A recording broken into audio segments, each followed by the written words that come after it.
Hi ಎಲ್ಲರಿಗೂ ನಮಸ್ಕಾರ. ನನ್ನ ಯೂಟ್ಯೂಬ್ ಚಾನಲ್ಗೆ ಸ್ವಾಗತ ಸುಸ್ವಾಗತ. ಇವತ್ತೊಂದು ಮಾವಿನ ಹಣ್ಣಿನ ರೆಸಿಪಿಯನ್ನು ತುಂಬಾ ಚೆನ್ನಾಗಿ ಮಾಡೋಣ.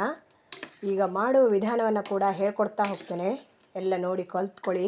ಬ್ಯಾಚುಲರ್ಸ್ ಎಲ್ಲ ಬೇಗ ಮಾಡ್ಕೋಬಹುದು, ತುಂಬ ಚೆನ್ನಾಗಾಗುತ್ತೆ. ಒಮ್ಮೆ ಆದರೂ ಟ್ರೈ ಮಾಡಿ.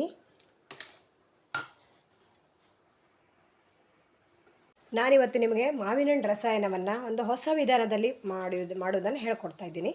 ತುಂಬಾ ಚೆನ್ನಾಗಾಗತ್ತೆ. ಮಾವಿನ ಹಣ್ಣನ್ನು ಹೆಚ್ಚಿಟ್ಕೊಂಡಿದ್ದೀನಿ.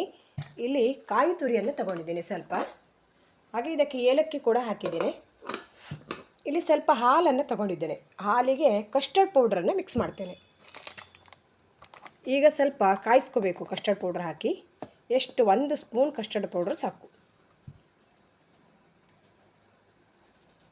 ಹಾಗೆ ಕಾಯಿ ತುರಿಯನ್ನು ಗ್ರೈಂಡ್ ಮಾಡ್ಕೊತಾ ಇದ್ದೇನೆ. ನೀರು ಹಾಕಿ ಇಲ್ಲಿ ಗ್ರೈಂಡ್ ಮಾಡ್ಕೊತಾ ಇದ್ದೇನೆ.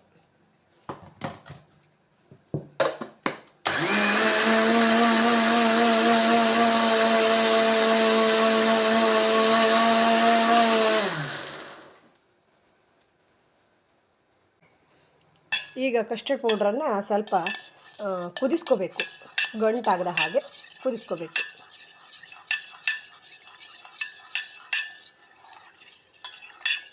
ಅದು ಕ್ವಾಂಟಿಟಿ ಸ್ವಲ್ಪ ಚೇಂಜ್ ಆಗುತ್ತೆ.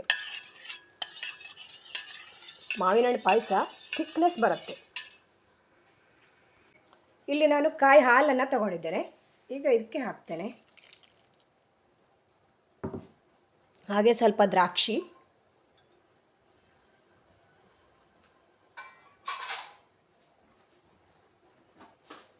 ಸಕ್ಕರೆಯನ್ನು ಕೂಡ ಆ್ಯಡ್ ಮಾಡ್ತಾ ಇದ್ದೇನೆ. ಸಿಹಿ ಆಗೋಷ್ಟು ಸಕ್ಕರೆಯನ್ನು ಹಾಕಬೇಕು.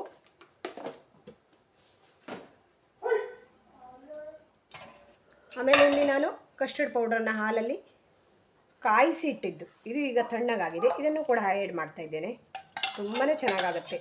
ಒಮ್ಮೆ ಆದರೂ ಟ್ರೈ ಮಾಡಿ ನೋಡಿ. ಸ್ಪೈಸಿಯಾಗಿ ಸಖತ್ತಾಗಿರುತ್ತೆ. ಯಮ್ಮಿ ಯಮ್ಮಿ ಥರ.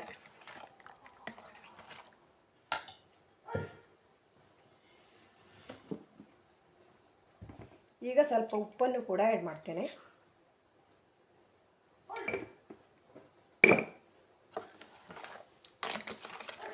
ಮಿಕ್ಸ್ ಮಾಡಿದರೆ ಮಾವಿನ ಹಣ್ಣು ಪಾಯಸ ರೆಡಿ.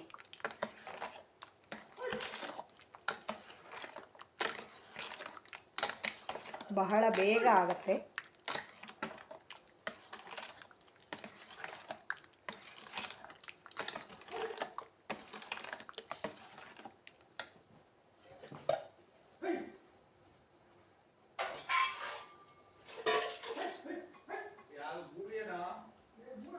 ಮಾವಿನ ಹಣ್ಣಿನ ಪಾಯಸ ಇಷ್ಟ ಆದರೆ ಎಲ್ಲರೂ ಟ್ರೈ ಮಾಡಿ. ನನ್ನ ವಿಡಿಯೋವನ್ನು ನೋಡಿ, ಹಾಗೆ ಶೇರ್ ಮಾಡಿ, ಸಬ್ಸ್ಕ್ರೈಬ್ ಮಾಡಿ.